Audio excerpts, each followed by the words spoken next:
আমরা বৃত্ত সম্বন্ধে যে বিষয়গুলো আমরা শিখতেছি তার ধারাবাহিকতা আজকে আমরা যে বিষয়টা নিয়ে আলোচনা করব সেটা হচ্ছে এমন দুটি বৃত্ত যাদের কেন্দ্র একই, অর্থাৎ বৃত্ত হবে দুইটি কিন্তু কেন্দ্র হবে একই, যাকে আমরা গাণিতিক পরিভাষায় বলতে পারি সমকেন্দ্রিক বৃত্ত। সমকেন্দ্রিক বৃত্ত অর্থাৎ একাধিক বৃত্ত, এখানে আমরা দুইটি বৃত্ত নিয়ে আলোচনা করব কিন্তু কেন্দ্র হচ্ছে একই। তা এই ক্ষেত্রে যে বিষয়টা আমাদের খেয়াল করতে হবে, একটা কেন্দ্র যদি আমরা দুইটা বৃত্ত আঁকতে চাই তাহলে আঁকা যাবে। কারণটা কি? কারণটা খুবই সহজ। আমরা যদি ব্যাসার্ধ দুইটা ভিন্ন করি, অর্থাৎ একটি ব্যাসার্ধ আমরা একটু ছোট নিলাম আর একটি ব্যাসার্ধ একটু বড় নিলাম, তার দুইটা ব্যাসার্ধ দুই রকম হলেই কিন্তু একই কেন্দ্র দিয়ে দুইটি বৃত্ত অঙ্কন করা সম্ভব। এমনি ভাবে আমরা অসংখ্য সংখ্যক বৃত্ত অঙ্কন করতে পারি। শুধু একটি বিষয় খেয়াল করতে হবে যে ব্যাসার্ধগুলো যেন একই না হয়, ভিন্ন ভিন্ন হয়। যদি ভিন্ন ভিন্ন ব্যাসার্ধ হয় তাহলে কিন্তু একটি কেন্দ্র, শুধুমাত্র একটি কেন্দ্র দিয়ে অসংখ্য সংখ্যক বৃত্ত অঙ্কন করা সম্ভব। আর আজকের আলোচনায় আজকে আমরা যে প্রমাণটা করব সেটা হবে দুইটি সমকেন্দ্রিক বৃত্ত, অর্থাৎ যে একই কেন্দ্র কিন্তু বৃত্ত হবে দুইটি। আচ্ছা, যদি এমন হয় তাহলে যেটা আজকে আমাদের প্রমাণের বিষয় সেটা হবে যে বৃহত্তর বৃত্তটির জ্যা যদি ক্ষুদ্রতর বৃত্তটিকে ছেদ করে, অর্থাৎ বৃহত্তর বৃত্তটির জ্যা যদি ক্ষুদ্রতর বৃত্তটিরও জ্যা হয়, মানে জ্যার একটি অংশ, জ্যার একটি অংশ যদি ক্ষুদ্রতর বৃত্তটির জ্যা হয় তাহলে এই যে আমাদের যে দূরত্বগুলো থাকবে সেগুলো হবে সমান। কোন দূরত্বগুলো সমান থাকবে এটা এখন আমরা চিত্রের সাহায্যে দেখি। যেমন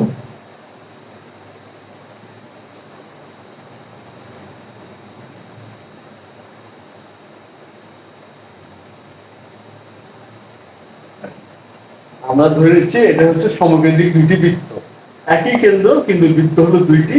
আর এটার সত্যটা কি? সত্যটা হচ্ছে কেন্দ্র হবে ভিন্ন, কেন্দ্র একই হবে, ব্যাসার্ধ হবে ভিন্ন। কেন্দ্র একই কিন্তু ব্যাসার্ধ ভিন্ন, তাহলে তারা বৃত্তগুলো হচ্ছে সমকেন্দ্রিক বৃত্ত। তাহলে এই যে দুইটি বৃত্ত আমরা অঙ্কন করছি যাদের হচ্ছে কেন্দ্র একই কিন্তু ব্যাসার্ধ ভিন্ন।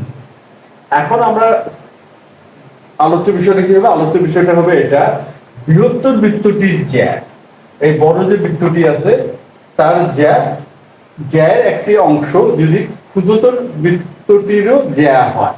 যেমন এবি একটি জ্যা, এবি হচ্ছে বৃহত্তর বৃত্তটির একটি জ্যা, তার একটি অংশ, যেমন এই অংশটুকু, এটা কিন্তু ক্ষুদ্রতর বৃত্তেরও জ্যা হবে সিডি হয়। তাহলে যে এই যে অংশটুকু অর্থাৎ এই দূরত্বটা আর এবং এই দূরত্বটা সমান হবে। আজকে আমাদের প্রমাণের বিষয় কিন্তু এটা। প্রমাণের বিষয়টা কি? যে এসি সমান বিটি আমরা প্রমাণ করব এই ধারণা যে এই দূরত্বটা আর এই দূরত্বটা হবে সমান। তাহলে এখানে ব্যাপারটা কি দাঁড়াচ্ছে যে এবি হচ্ছে এমন একটি বৃহত্তর বৃত্তের জ্যা যেটা কিনা যার একটি অংশ এই ক্ষুদ্রতর বৃত্তটির জ্যা হচ্ছে অংশ, অবশ্যই একটি অংশ, কারণ সিডি এবি এরই একটি অংশ। তা সিডি কি হলো? সিডি হচ্ছে ক্ষুদ্রতর বৃত্তটির জ্যা আর এবি হচ্ছে বৃহত্তর বৃত্তটির জ্যা। যদি এমন হয় এবং বৃত্ত দুটির কেন্দ্র যদি একই হয় সেক্ষেত্রে এই যে মধ্যবর্তী যে দূরত্বটা থাকবে এই দূরত্বটা অর্থাৎ দুইটা বিন্দু দুইটা বৃত্তের যে দূরত্বটা, এই পার্থক্যটা, এই গ্যাপটা, এই গ্যাপ দুটা কি হবে? সমান হবে, যেটা আজকে অর্থাৎ এসি সমান বিটি হবে। এখন আমাদের প্রমাণের বিষয় হবে এই বিষয়টা। এখন এটা প্রমাণ করতে গেলে আমাদের যে ধারণাগুলো আমরা এখানে ব্যবহার করব সেটা হচ্ছে, আমরা জানি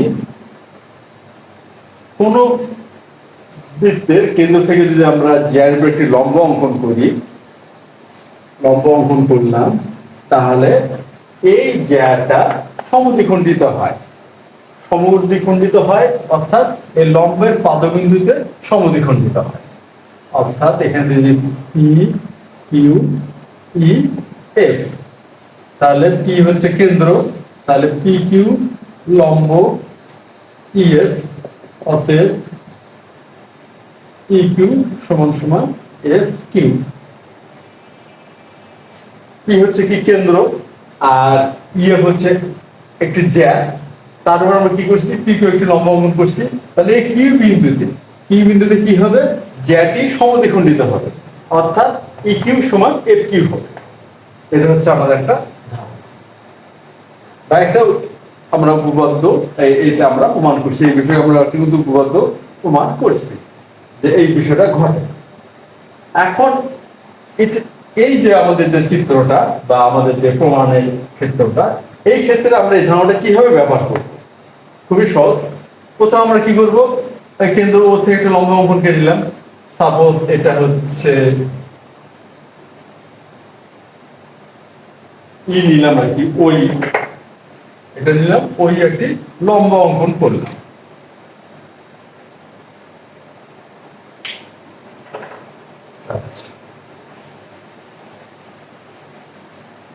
তাহলে ওই একটি লম্ব অঙ্কন করাতে কি হলো, এখন একটা খেয়াল করি, সিডি এটির উপরে কিন্তু ওই লম্ব হবে, আর হচ্ছে এবি এর উপরে কিন্তু ওই লম্ব হবে।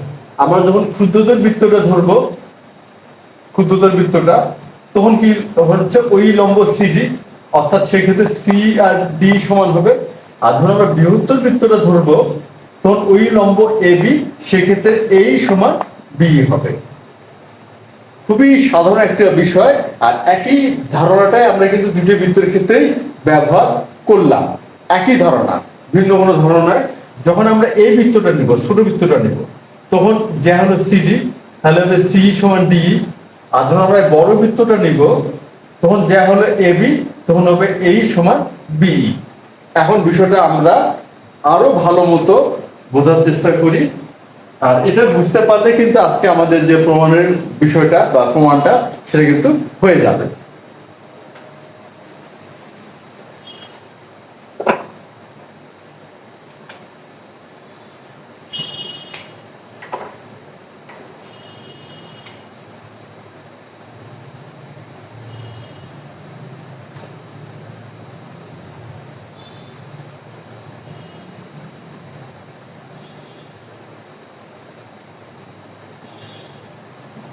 হ্যালো,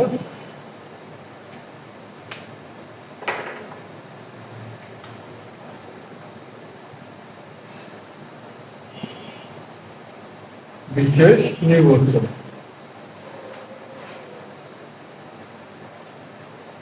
বিশেষ নির্বাচনটা কি, মনে করি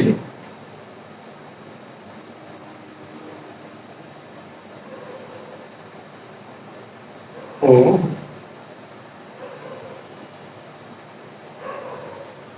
কেন্দ্র বিশিষ্ট দুইটি, এখানে কিন্তু ও কেন্দ্র বিশিষ্ট বৃত্ত হলো দুইটি, এই জন্য আমরা বলবো কি সমকেন্দ্রিক বৃত্ত। তেমন ও কেন্দ্র বিশিষ্ট দুইটি সমকেন্দ্রিক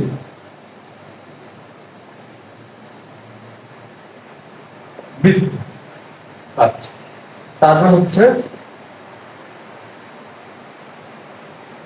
এ বি, তাহলে ও কেন্দ্র বিশিষ্ট হলো দুটি সমকেন্দ্রিক বৃত্ত।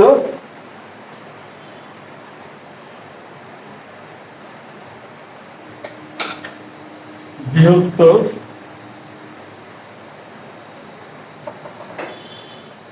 বৃত্তটির যা এবি ক্ষুদ্রতর।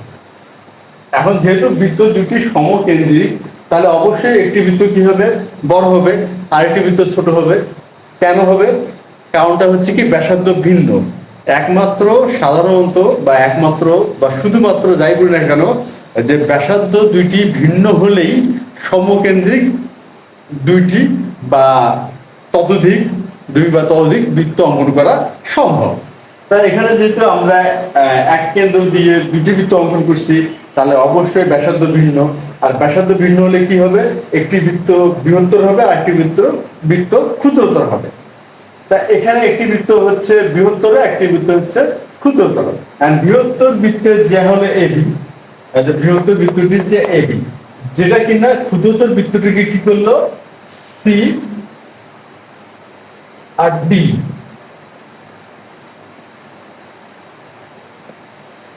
সি আর ডি বিন্দুতে সেট করলো। ক্ষুদ্রতর বৃত্তটিকে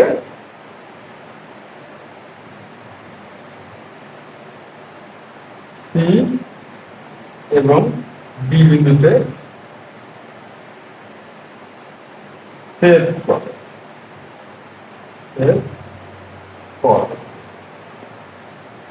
আচ্ছা, সেট করাতে কি হলো, সেট করতে আমরা কি পেলাম, এসি এবং বিডি। তাহলে প্রমাণ করতে হবে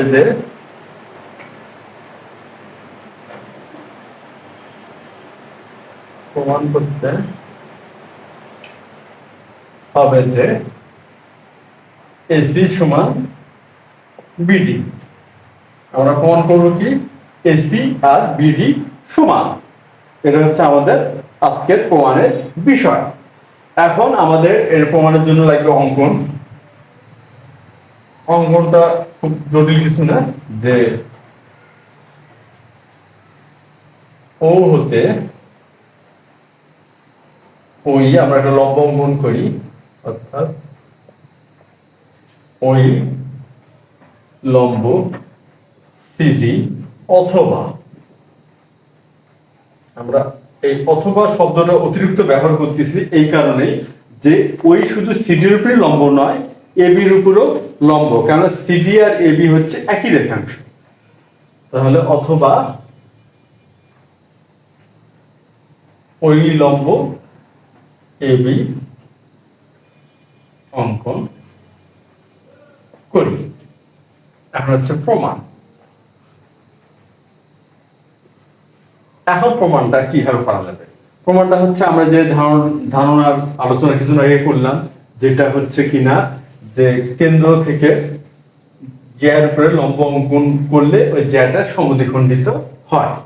তাহলে যেহেতু এটা হচ্ছে ওই লম্ব সিডি, এটা ক্ষুদ্রতর বৃত্তের জন্য, ক্ষুদ্র বৃত্তটি কি সিডি হচ্ছে জ্যা আর ওই হচ্ছে লম্ব, তাহলে ওই লম্ব সিডি, তাহলে অতএব কি হবে, সি সমান ডি হবে। তাহলে সি আর ডি সমান হবে, কেন ওই কি করছে, সিডি কে সমদ্বিখণ্ডিত করছে। আবার হচ্ছে ওই লম্ব এবি, এখানে ওইটা কি এবির উপরে লম্ব। অতএব এখন আমরা বৃহত্তর বৃত্তের জন্য কি দাঁড়ালো, এবি হচ্ছে জ্যা আর ওই হচ্ছে লম্ব, তাহলে অতএব এই সমান বি হবে, এই সমান বিই হবে। বা এখন এই সমান কি লেখা যেতে পারে, যে এসি যোগ সি। আমরা যদি চিত্রটা খেয়াল করি তাহলে তো এই সমান আমরা লিখতে পারবো এসি যোগ সি। তাহলে এখানে আমরা লিখতেছি এসি যোগ সি সমান, আর বি সমান কি লেখা যেতে পারে, বিডি যোগ ডিই। তাহলে বিডি যোগ ডি, বিডি যোগ ডিই, সিই। আর এই যেখানে আমরা প্রমাণ করছি প্রথম অংশটাতে সিই এবং ডি সমান, তার সুতরাং ডি জায়গায় আমরা সি লিখতে পারি, ডি জায়গায় কি লিখতে, ডি এর জায়গায় সি লিখতে পারি, কেননা সি এবং ডি সমান।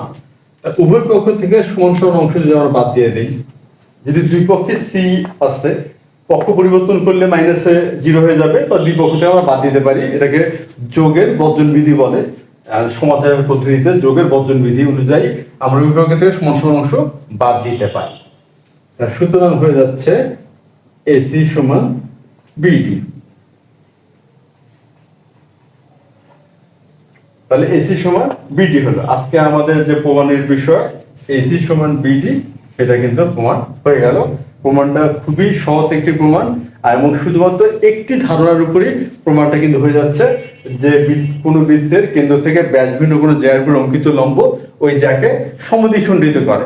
শুধুমাত্র এই ধারণার উপরে কিন্তু আমরা আজকে এই প্রমাণটা করে ফেললাম। আর আরেকটি নতুন ধারণা এখানে আমরা শিখলাম, সমকেন্দ্রিক বৃত্ত। তা সমকেন্দ্রিক বৃত্তের ধারণাটা কি দাঁড়ালো? সমকেন্দ্রিক বৃত্তের ধারণাটা এটা দাঁড়ালো যে একাধিক বৃত্ত, দুই বা ততোধিক বৃত্ত কিন্তু কেন্দ্র হবে একই। আর এটা তখনই সম্ভব সমকেন্দ্রিক বৃত্ত অঙ্কন করা যদি ব্যাসার্ধগুলো ভিন্ন ভিন্ন হয়। তাহলে ব্যাসার্ধগুলো যদি ভিন্ন ভিন্ন হয় আমরা সমকেন্দ্রিক বৃত্ত অসংখ্য সংখ্যকই অঙ্কন করতে পারবো। আর আজকে আমাদের আলোচনার যে বিষয়টা ছিল সেটা দুইটি বৃত্ত নিয়ে ছিল, এই জন্য আমরা দুইটি সমকেন্দ্রিক বৃত্ত অঙ্কন করলাম এবং করে এই যে ধারণাটা যে বৃহত্তর বৃত্তের জ্যা ক্ষুদ্রতর বৃত্তটিকে যদি ছেদ করে তাহলে যে ছেদ এই যে গ্যাপগুলো তৈরি হবে, এই গ্যাপ দুটা বা এই দূরত্ব দুটো সমান হবে, যেটা আমরা আজকে প্রমাণ করলাম। তো আজ এ পর্যন্তই, ধন্যবাদ তোমাদের।